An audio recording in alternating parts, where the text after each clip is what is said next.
Welcome, I'm Heather Staines, one of the Charleston Conference directors. Thank you for joining us today. We appreciate your time. And I'm going to hand over, and we'll start right on the dot with our first sponsored presentation today. Thank you. Thanks, Heather.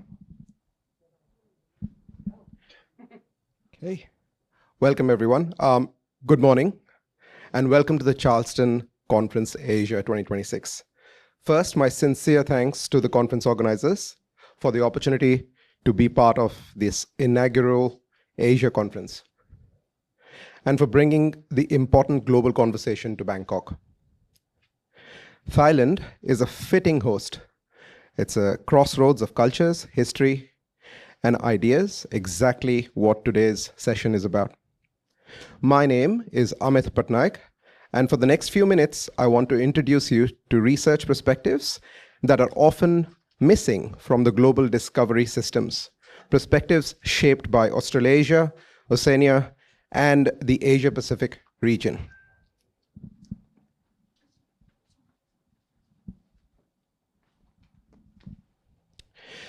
Informit is Australia's leading provider of scholarly content and the single largest source of authoritative research written by experts in Australasia. We are a not-for-profit organization owned by RMIT University in Melbourne with a clear mission to promote bibliodiversity, critical thinking, and underrepresented scholarly voices. For over 30 years, we've partnered with libraries, universities, and more than 700 publishers and societies, aggregating, organizing, and hosting content that often doesn't surface in major global platforms. In short, we don't replace the big publishers. We complement them with voices you don't already have.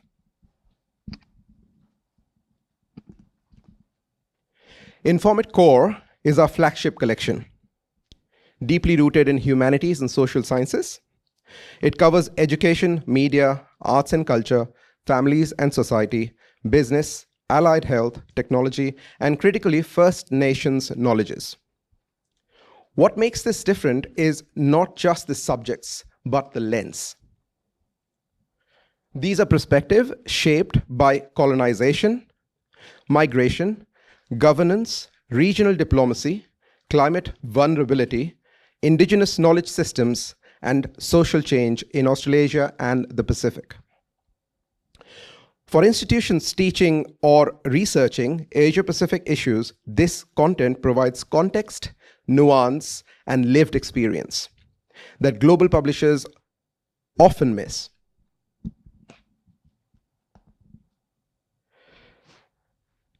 Informit Explore is our discovery platform designed for students first, especially those who are in their early research journey. Unlike algorithm-only discovery, Explore is curator-led. Libraries can deliberately surface regional research, align visibility to institutional priorities, and guide students towards credible, contextual scholarship. This is about helping students do more than retrieve content. It's about helping them evaluate perspectives, question assumptions, and engage critically with global issues. In an AI-driven world, curation and context matter more than ever.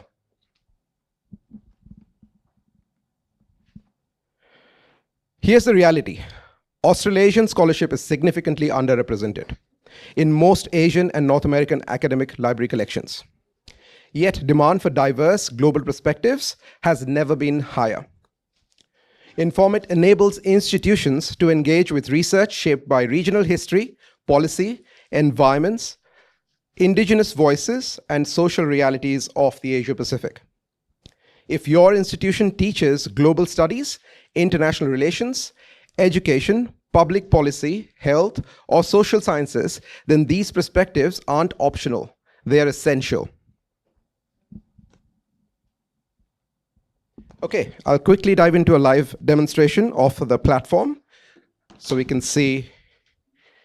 Give me a second. Just spend 5 minutes. Beautiful. Thank you. Thanks, Heather. I'm doing well, thank you. I've been told. So this is Informit. As you can see, it's a typical research website. And just to save time, I've already ran a few keywords to show you what you could get. We have millions and millions of articles, over 3 million. So if you go, this is about school libraries as culturally safe places. This is from Access, a journal called Access. And yeah, this basically talks about how school libraries could be safe places for diverse cultures and people from all walks of life, integration of indigenous and other migrants. So yeah, it's a beautiful research paper. This is another one, yarning about river safety, a quality study exploring water safety beliefs and practices for First Nations people. As you can imagine, First Nations people have been in Australasia, and especially Australia.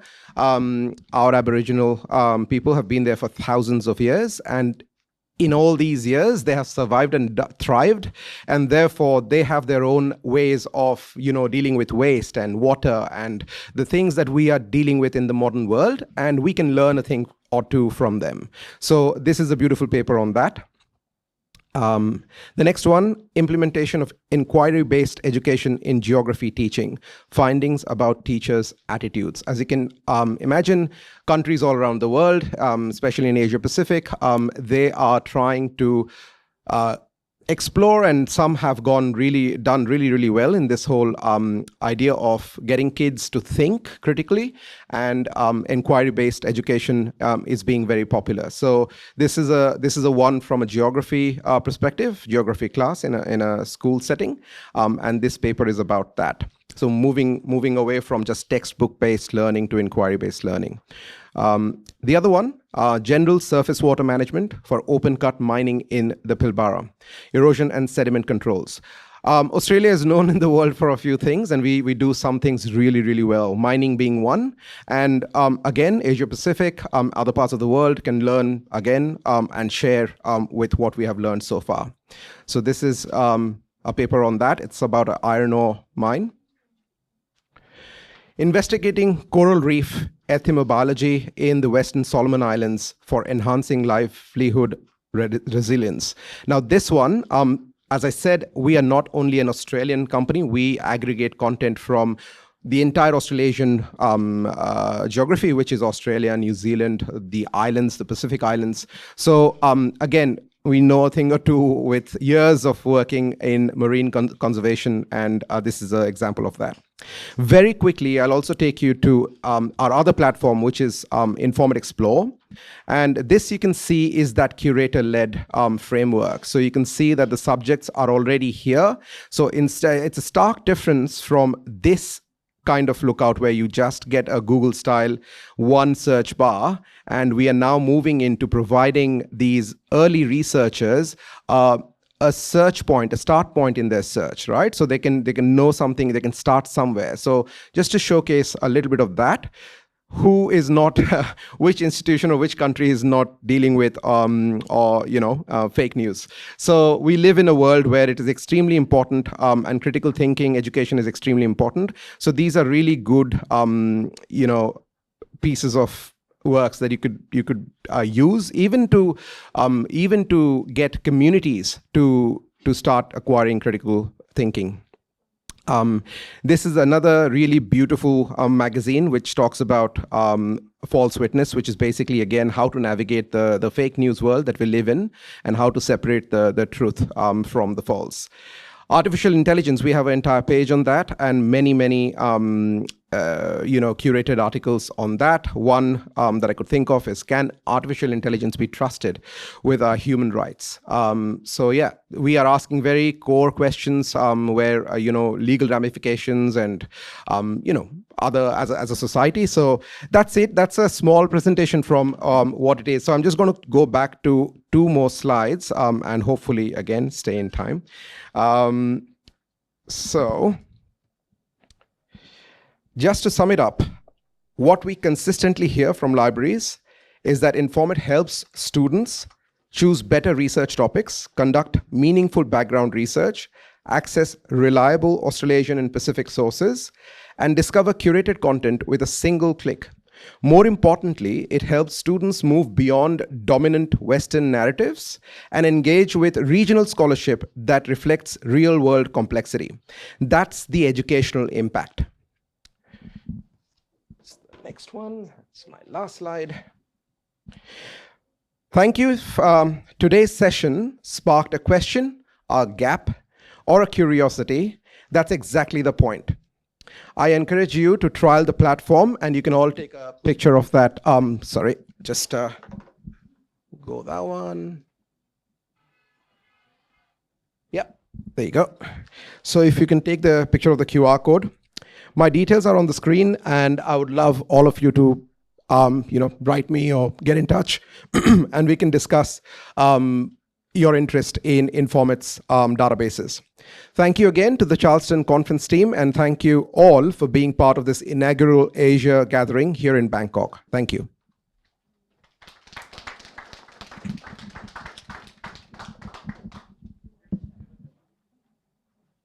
So we have 10 minutes for questions because Amit did such a good job of keeping on time.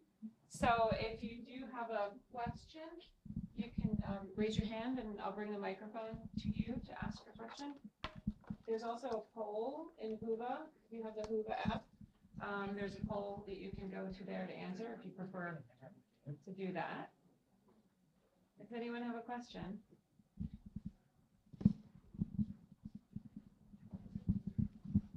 I have a question. If you're the moderator, you get to ask a question.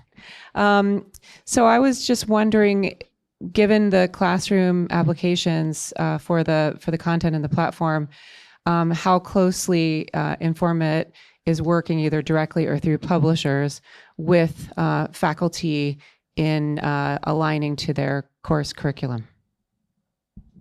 Thank you so much for the question. We have actually, when we built the classroom context of our database, the platform Informit Explore, we worked with a lot of school teachers in Australia, and we have to start in Australia. We are based in Australia. Anything we do, we start there, and then we grow through the region, and then again Asia Pacific and the world. So in Australia right now, all our topics that you saw on the screen is matched to the Australian school curriculum. So every single topic will say this topic relates to class 7 geography, something like that, or this topic relates to class 10 literature. So we have already mapped everything that we have. The curation proportion has been mapped to school curriculum. In Australia, we are starting to now map it to New Zealand, and slowly, hopefully, we're a small team of really passionate 35 odd people in our office, and we are doing our best to take it global. So yeah, thank you. Any questions? Any other questions? Yes, you're in the front.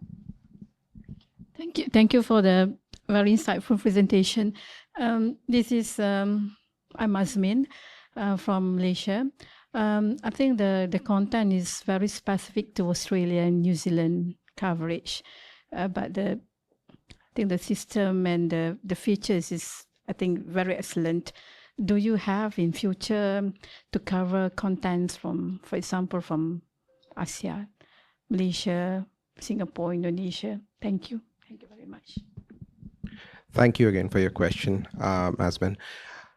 The answer, the short answer is yes, absolutely. We are looking to get. So remember, I said we already work with 650 to 700 individual publishers, and these are small to medium publishers. They are not your big names, right? So we give them a platform for research, and of course, when more and more Asian and ASEAN countries start using our databases, we will be in touch with your local publishers, especially those who can't publish on really big traditional publishers.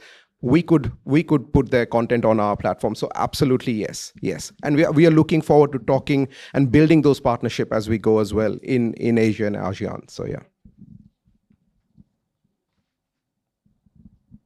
Good question. We have 5 more minutes.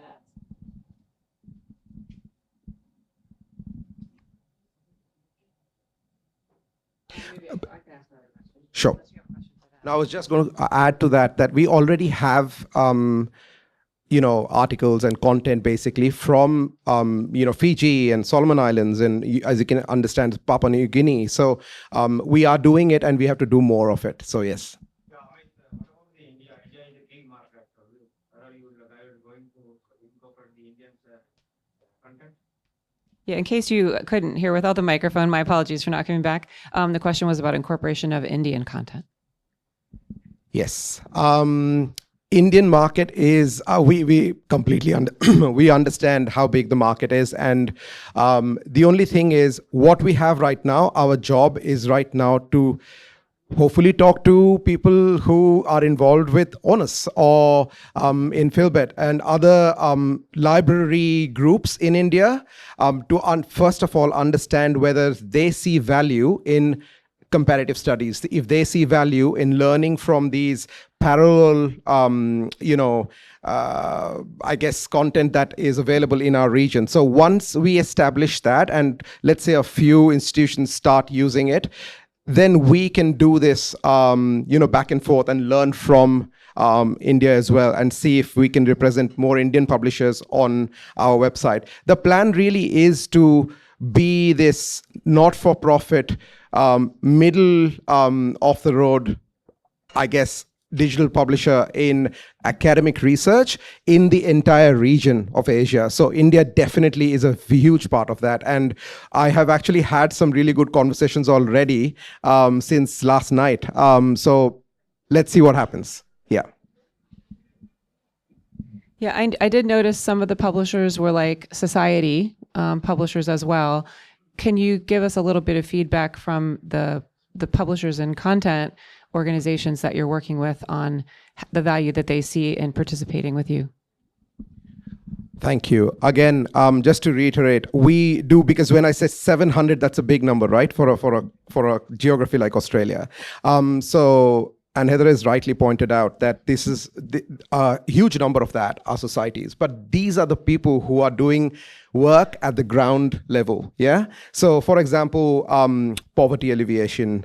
For example, homelessness. It's a huge deal in Australia. We have a big, significant homelessness issue that we are all working on. So there are societies not-for-profit NGOs who are working on those topics. And they also have a periodical, a quarterly magazine or a monthly, press that they publish. So we are the place where they put their content on. Otherwise, their voices would not be heard. And again, we are talking about issues that are there everywhere in the globe, right? So this is the whole point is sharing of information, and that's the whole idea, that working with societies like the marine conservation, I think it's called the Great Barrier Reef Society, who works on the reef ecology in Queensland. There is heaps to learn from that, and that's a small society who cannot put their content anywhere else. And then, as I said, the homelessness, Parity is another magazine which is very well known in Australia and respected. We have Parity as well. So yes, we work with societies just to amplify and give them a stage to be discovered and students to research going forward. So yeah.